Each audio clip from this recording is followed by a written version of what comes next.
Hello, good evening ladies and gentlemen. Ako'y nangungulekta ng mga inuman para hindi ginagawang bakasyonan ng mga palaka at daga. So, ngayong gabi, first Sunday of the month, kami ay magpupurga. So, every month kami nagpupurga. Every first Sunday ng buwan, alas 9 ng gabi, kami nagpupurga. Lahat siyang purga yan, every month. O, ayan o. Itong mga pamurga na to, nakaka-take advantage kami, nakakamura kami kasi bumibili kami sa mga expo, sa mga festival. May mga buy one take one at mga discounted. Kung ibang brand, discounted lagi. Kapag naman ito, yung BMIG, lagi buy one take one yan sila. Kapag merong expo o kaya festival ng mga alagang manok. So kapag pumupunta kayo, mag-take advantage din kayo, nakakamura. Mas mura yung mga gamot. May discount or may freebies. Kesa sa pag bumibili ka sa mga poultry supply, di ba? Regular lang, pag bibili ka sa poultry supply o order ka sa online, regular lang na price ang ibibigay. Wala kang freebies, wala kang discount. Kung nandun na rin naman at meron namang budget. Oh, yun yung ginagawa namin. Hindi lang kami nakaka-enjoy ng panonood ng mga iba't ibang klase ng mga manok, pati mga breeders, nakaka-meet and greet mo. Nakaka-take advantage ka rin sa mga gamot. Katulad ng Progency, doon din kami bumibili. Imbis na 600 plus. Imbis na 800. 800 ba? Oo, 640 na lang. Yung 1 kilo na Progency. Lahat naman, pati yung ginagamit namin lagi every month na Pyrestat, may discount kapag sa festival ka bumibili. Stallion merong discount. Oo, meron ka pang basta lahat ng products. Marami, mga freebies. So ngayong gabi magpupurga kami. Kukolektahin ko muna itong mga to. Ito yung mga inuman nila, oh. Maraming laman yan. Kapag pinagpapalit ako ng tanghali, sinasaboy ko dyan sa paligid para na rin, lalo na sa ilog ng tipi, para nape-preskohan sila pag pumapasok. Kapag gabi ganun din, sa loob ng tipi, sa gilid-gilid ng tipi, para presko. Kinukulekta ko yan gabi-gabi. Mahirap nang magawing jacuzzi ng mga palakaya. Ito na. Tayo'y magpurga na. Unahin natin itong Hatch Gray. Ito. Excuse me. Hatch Gray. Ito yung aming Hatch Gray. Maganda yung katawan. Malambot siya, mabulak. Mabait tong manok na to. Yan mga gustong type kong manok, mabait. Hindi katulad ng yung mahirap himasin kasi nanuno ka. Wala pong nasaktan na manok dito. Ito yung pangalawang deworm na sa atin. Yung unang deworm nila nung na-flush sila, nung bago silang dating, yung 10-day flushing namin ng bacteria, worms, and mites lice. Diba? Anip at kuto. Ayan siya. Sa paa, maganda yung paa niya, wala siyang tibak. Wala siyang tibak. Ano yung balahibo niya? Shiny. Paalala lang mga kaibigan, natutunan ko lang din. Sinabi lang sa akin kasi, pero matagal na. Kaya nasira yung mga buntot ng mga bulik. Dahil di ba tag-ulan, natatalsikan ng lupa. Tapos natutuyo yung lupa sa buntot. Doon pala nag-umpisa na sisira yung buntot ng mga alaga manok. Kaya kapag nag-ulan, himasin nyo, ganunin nyo lang, matatanggal naman yung lupa eh. Yan. Para hindi nasisira yung balahibo naman. Yan, meron na naman sa lupa. Oh.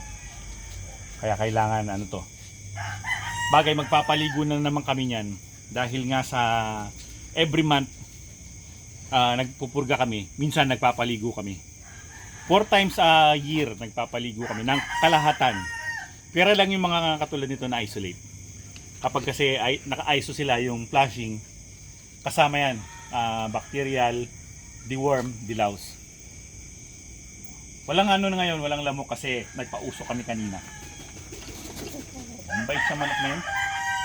Hatch Gray.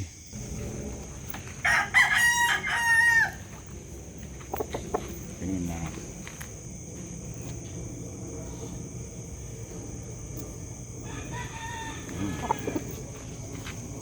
Ito talagang Kung tutuusin pwede itong isali sa SB19. Nakapuan nito. Pogi. Pogi Ito. na mabait pa. Round head gray siya. Round head gray. Pulang-pulay mukha, no? Yes, sir. Naka B12 yan. Stallion. Stallion. Stallion yan sila. Kasi nakaraang pagpunta namin, may free stallion kami sa BNJ. Yun ang binigay ko sa kanila. Free stallion. Nakalagay na sa ready na, gagamitin na lang. Sa syringe. Ganda. Hindi siya ganun kahaba ang buntot. Shiny. Bagay lang sa kanya yung buntot. Wherein yung iba, mahahaba yung buntot. Yung mga pula. Yung isa, yung Hatch Gray, maganda yung haba ng buntot na ito. Hindi. Katamtaman lang. Pogi, hapon na kita.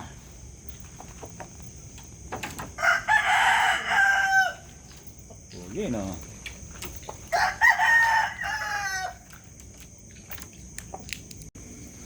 Dito naman tayo sa claret. Ito, mahaba buntot na ito. Mahaba buntot na. Maganda yung buntot.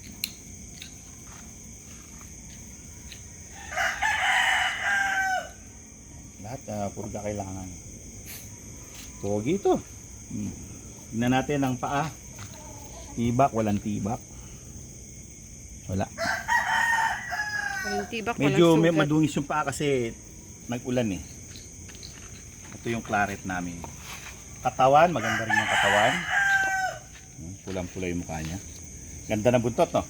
Yes, sir. Nakikita ba mabuti? Maganda ba yung tingnan? Patingin nga ako sa inyo, patingin. Oo, hindi. Pogi kayong pareho. Ganda ng buntot, So well, ihahapon na natin. Tingnan na naman natin yung mga perfection round head. Ito naman tayo sa perfection round head. Itong mga perfection round head, medyo yung katawan nila, maiksi, kabilog. Purga na. Di katulad ng mga claret, yung mga gray, yung katawan nila medyo mahaba ng konti. Perfection round head. Mahaba din ang buntot nito mga to. Pero mas maliit ang katawan nila kaysa dun sa tatlo. Parang compact yung katawan nila. Dahil siguro sa pagka-round head nila, hindi mahaba yung katawan. So ayan, yung itsura ng aming perfection round head. Ganda. Ito naman tayo doon sa kapatid niya. May kapatid to. Kapatid sila.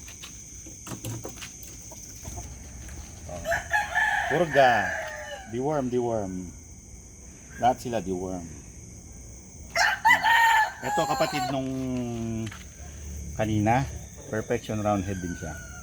Kapatid. Medyo mailap tong dalawa na to. Itong round head. Itong dalawang round head.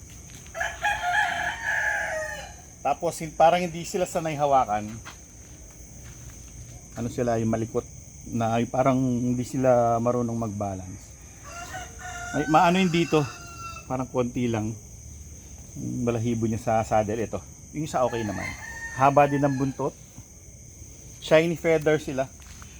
Yung katawan nila, buo yung katawan pero maiksi. Maiksi ang katawan. Maiksi ang katawan ng mga roundhead na to. Itong dalawang magkapatid. So yan. So punta naman tayo sa mga sisiu. Pupurgahin din sila. Pero iba yung klaseng pampurga, yung powder.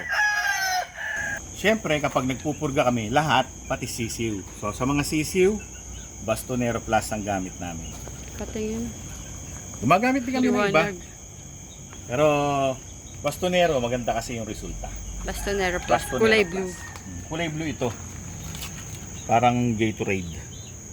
Yan. Yan ang itsura.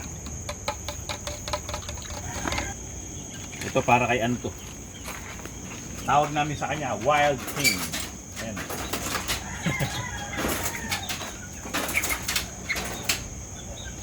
Wala pa man. Nag-wild na siya. Wild. Siyempre may ilaw siya. Para makain niya yung pagkain niya.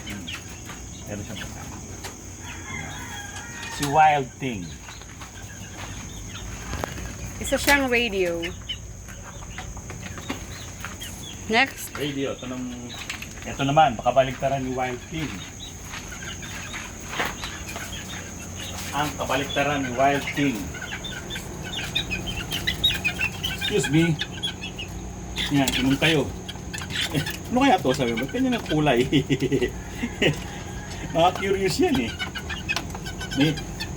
Ang lalaki nila sa kung tutuusin. Pero lahat naman ng sisiw namin, mabilis nilang nakukuha yung bulas. Kasi progency ang iniinom nilang vitamins. Merong chlorella growth factor. Maraming hindi naniniwala na 1 month and ilang araw na? 29, 30, 31, 1, 2, 3, ano na ba ngayon? 1 month and 1 week na sila ngayon. Almost 1 week. 1 month and 1 week. O, tingnan nyo na makalalaki sila. Hindi na nga sila kasya dito eh. Mag-graduate na sila dito. Yes. Ipiprepare na Mayroon lang namin silang yung- tabing kasi sobrang lamig. Oo, sobrang lamig kaya kahit na may ilaw sila, kailangan walang nakakapasok na malamig na simoy ng hangin. Kasi isa sa mga bagay na nakakabansot sa sisiw, yung lamig. Kasi imbis na yung init ng katawan nila, nagagamit nila sa paglaki, magpuproduce sila ng init. Kasi malamig, di ba? Nakakapag-produce sila ng excess na init para malabanan nila yung lamig. Imbis na gamitin na lang nila yung energy na yun para lumaki. Kaya dapat, hanggat bata pa sila, yung mga ganyan edad, 1 month to 3 months, kailangan medyo sila, nakakulob sila kapag gabi. Diba? So, yan ang pagpupurga namin mga kaibigan. Bata at mga matatanda, purga lahat. First Sunday of the month. So mga kaibigan, maraming salamat sa inyong panonood. Hanggang sa susunod na episode. Paalam!